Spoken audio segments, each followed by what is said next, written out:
Salut la compagnie, on se retrouve aujourd'hui pour parler du match de Paris, mais pas le Paris Saint-Germain, le Paris Football Club, qui affrontait Angers pour son premier match depuis quelques décennies déjà, en Ligue 1. Alors, le Paris Football Club est un club que je suis depuis des années déjà, et j'avais envie d'en parler, j'étais content de voir qu'ils ont monté en Ligue 1, parce que je me suis dit que c'était peut-être l'occasion maintenant de la mettre un peu plus en lumière et d'en parler, même si je suis sûr qu'il y a plein d'autres gens qui en parlaient avant et qui en parleront aujourd'hui.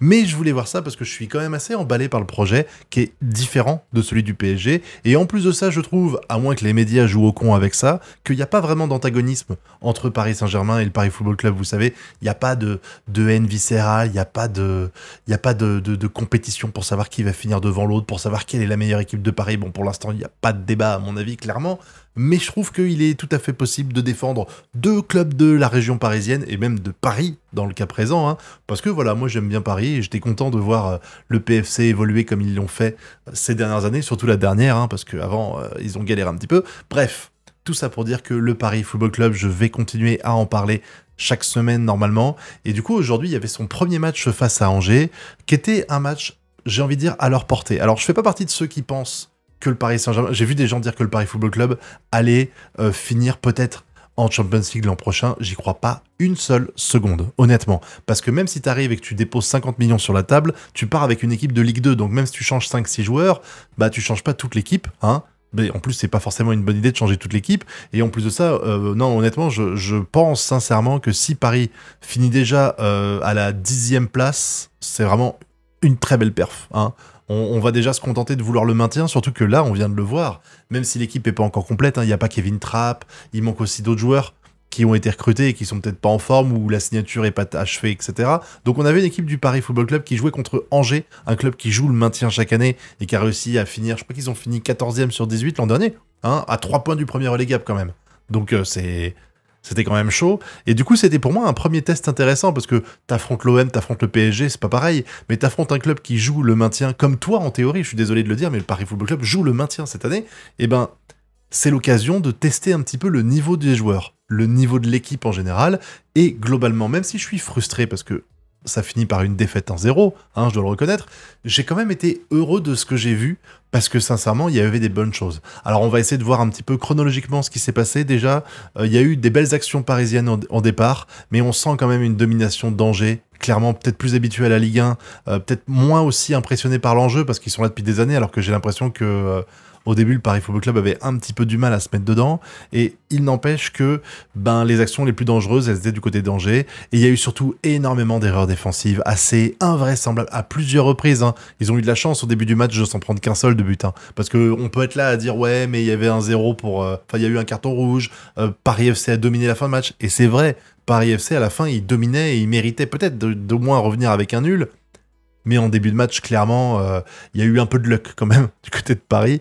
Et du coup, il y a eu cette action, alors à la 7e minute de jeu, qui était dangereuse, et surtout un petit peu plus tard, il y a eu ce but marqué sur une erreur défensive assez incroyable. T'as l'impression que le défenseur, il est là, il fait « il est où le ballon? Il passe où ?» Il y a eu beaucoup de belles passes en profondeur de la part d'Angers, de très belles, notamment celle-là qui mène au but là, c'était assez incroyable ce qu'ils ont fait, et ça a mené à l'ouverture du score.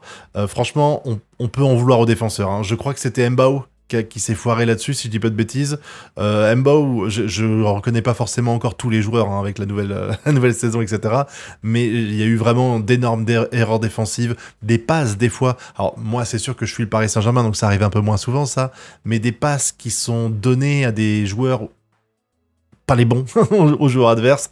D'ailleurs, il a failli y avoir un deuxième but quelques minutes plus tard avec la défense qui fait une passe au mauvais joueur, à l'attaquant adverse, et qui a failli marquer un deuxième but. Donc vraiment, ça a été compliqué cette première mi-temps, où tu sens quand même que Angers poussait et était supérieur à Paris, il faut le dire clairement, et il y a eu ce fait de jeu qui a tout changé. À la 50e minute et des brouettes, 57e, je crois, il y a eu ce carton rouge pour Mouton, qui a fait une faute qui méritait un carton rouge dans tous les univers, et qui a fait que maintenant, Paris a complètement écrasé l'adversaire, écrasé, mais pas marqué. Hein, encore une fois, j'avais l'impression de voir le PSG de l'an dernier en début de saison, vous savez, avec un PSG ultra dominateur. Voilà, c'était pareil, le PFC était ultra dominateur.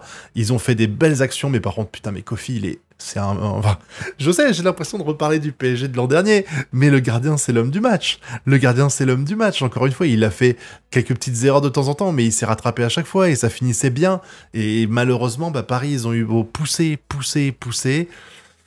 Ben, ça a quand même fait 1-0 à la fin et ils peuvent être frustrés parce que vraiment, il y a eu très peu de réussite et il y avait quand même moyen. C'est pas comme si ils avaient mis un peu le bus quand même, les Angeois, on dit comme ça, je sais pas, mais pas au point d'être vraiment... Enfin, c'était pas un bus, genre il y a 8 joueurs en défense, quoi. Donc il y avait quand même moyen de moyenner quelque chose, et surtout que tu sentais qu'ils étaient en train de céder petit à petit au pressing parisien et à cette domination, parce que je crois qu'ils ont fini avec 70% quasiment de possession. C'est sûr, ils étaient à 10 contre 11, mais même avant le 10 contre 11, ils avaient la possession déjà.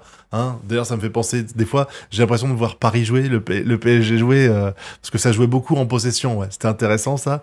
Mais du coup, ouais, vraiment, très triste. Très triste de voir cette équipe de Paris qui n'a pas su profiter de ce carton rouge, alors qu'ils en ont eu plusieurs occasions et tout. Tu peux en vouloir aux attaquants qui ont fait quelques petites boulettes. Par contre, faut le dire, Maxime Lopez, c'est vraiment... Ils l'ont acheté l'an dernier, mais c'était quand même l'achat qu'il fallait faire. Hein, il a sans doute... J'ai pas regardé tous les matchs en Ligue 2, mais il a joué beaucoup sur le succès parisien. Et là, vraiment, il était très en jambes. Pareil, Kebal, j'ai trouvé vraiment très bon. De toute façon, les attaques venaient du côté droit. Hein. Quasiment toutes venaient du côté droit. Le côté gauche était un peu muet, on peut le dire. Ce qui est un peu dommage que du coup, les adversaires, ils savaient où est-ce que ça passait. Hein. Il y a eu 2-3 actions à gauche, hein, ne me faites pas dire le contraire, mais... c'était pas transcendant, et j'espère vraiment que ça va permettre de remotiver un peu. En tout cas, ce qui était cool, c'est de voir que l'équipe a pas sombré. C'est-à-dire que quand il y a eu 1-0, on a failli à 2-3 reprises d'être à 2-0, mais j'ai senti quand même le mental qui jouait et qui a permis aux joueurs de quand même se remotiver et de tenter, bah surtout quand il y a eu carton rouge à partir de là, mais même avant, ils avaient pas abandonné, ils ont fait ce qu'il fallait et tout. C'est vraiment dommage de voir quelques petits errements. Je vous dis, on sent que il y a eu pas mal de moments en fait où je vois la fluidité du jeu parisien, du Paris Saint-Germain, vous savez, quand ils font des jeux en une touche de balle à 3, pop, pop, pop, ça passe nickel. Tu sens qu'il y a un travail fait, tu sens qu'il y a qu'il y a eu un an, voire 2 ans pour certains de jeux communs avec Luis Enrique pour vraiment bien enchaîner. Et tu sens qu'avec le Paris FC, bah, comme c'est une équipe qui arrive de Ligue 2, tu dois changer la moitié de ton effectif pour être à niveau de Ligue 1 à peu près. Et on sent que, ben, ils sont pas encore rodés parce qu'il y avait des 1-2 où le mec comprenait pas qu'il voulait un 1-2. Il y a eu des moments, ouais, où il voulait la passe en profondeur et l'autre l'a pas fait. On sent qu'il y a besoin de rodage encore dans cette équipe de Paris FC, mais même si on a perdu et même si je suis frustré parce que honnêtement ça aurait très bien pu finir en 1 partout, je pense que ça aurait été légitime de finir en 1 partout. D'ailleurs les Angeois, t'avais l'impression qu'ils avaient été maintenus en Ligue 1 après ce match, ils étaient tellement heureux d'avoir gagné alors qu'ils jouaient à domicile face à un promu, mais compte tenu de la physionomie du match, on aurait pu s'attendre à une victoire du Paris Football Club ou au moins un match nul, et ça n'a pas été le cas. Voilà, je pense qu'il y a encore beaucoup de travail. Il y a 2 recrues de mémoire, il y a 2 recrues parisiennes. Je vous dis, il y avait Trapp qui était pas là, qui aurait peut-être changé quelque chose, même si je pense que le gardien, il a pas fait trop de boulettes. Bon, sur le but, je pense qu'il aurait dû sortir. Il aurait dû sortir plutôt que rester dans ses cages. Il était à la moitié, il a pas trop fait quelque chose. Peut-être que Trapp aurait fait mieux, je ne sais pas. Mais bon, en tout cas, au final, 1-0 pour Angers.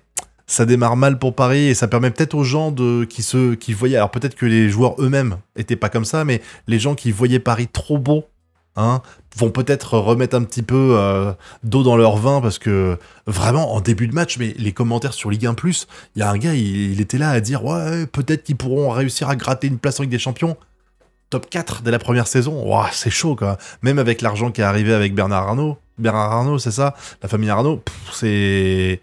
Ça arrive pas, ou alors fallait mettre 200 millions sur la table pour réussir à faire ça, et encore. Mais déjà, je trouve qu'ils ont recruté très malin, que là, l'équipe, même si elle a perdu, on peut s'inquiéter un peu, mais moi, je pense que c'est vraiment une question de rodage, parce que la moitié de l'effectif, la moitié de l'équipe type a changé. Je pense il restait que 3 ou 4 joueurs de l'équipe qui était type en maintien l'an dernier. Je me trompe peut-être, hein, mais en tout cas, il y a eu beaucoup de changements, hein, soyons clairs. Donc, je pense qu'il y a besoin encore d'un petit peu de temps pour jauger cette équipe-là, et que c'est dommage, du coup, d'affronter une équipe comme Angers d'entrée de jeu, parce que je pense que s'il y avait une équipe qui était en candidat maintien, tout comme le Paris FC, parce que je continue de dire que le Paris FC, pour moi, le but de cette année, c'est de se maintenir. Voilà, faut se maintenir 1 ou 2 ans à se maintenir et à renforcer l'équipe. Et après, on pourra parler d'aller chercher une qualification en Coupe d'Europe et pas forcément la C1. Voilà. Et là, je pense que Angers, ils les ont pas joués au bon moment. Je pense qu'il fallait au moins 1 mois ou 2 de rodage avec tous les joueurs, peut-être affronter des équipes comme l'OM, ça sera la semaine prochaine, qui elles sont bon, théoriquement devraient gagner contre le Paris FC. J'espère que non, mais on verra bien. Mais ça n'empêche que bah voilà, je vous dis frustré du résultat, mais satisfait quand même de ce que j'ai vu, de la performance et tout ça. Et puis bon, comme eux vont se roder, moi aussi je vais me roder un petit peu dans l'analyse, hein, parce que je suis pas encore très en fait de l'équipe. Je connais pas aussi bien l'équipe du PFC que je connais celle du PSG, donc ça va venir un petit peu. Hein. N'hésitez pas à me dire si vous aussi vous soutenez, et si vous êtes d'accord sur le fait qu'il n'y a pas d'animosité entre le PSG et le PFC, et qu'on peut soutenir le PFC et le PSG, ou alors est-ce que je suis un ovni dans cet univers-là, hein. J'attends votre avis dans la zone commentaire, et puis sur le match également, est-ce que vous pensez qu'ils auraient mérité une victoire, peut-être même, à ce point-là, Paris, ou est-ce que vous pensez que c'est un très mauvais résultat de perdre contre Angers dès la première journée? Dites-moi ça dans la zone commentaire. En attendant, vous connaissez la chanson, le pouce bleu, l'abonnement et le partage. Quant à nous, on se retrouve bientôt pour de prochaines vidéos. Surtout que normalement, ce soir, il y a PSG qui joue contre Nantes. Allez, tchuss!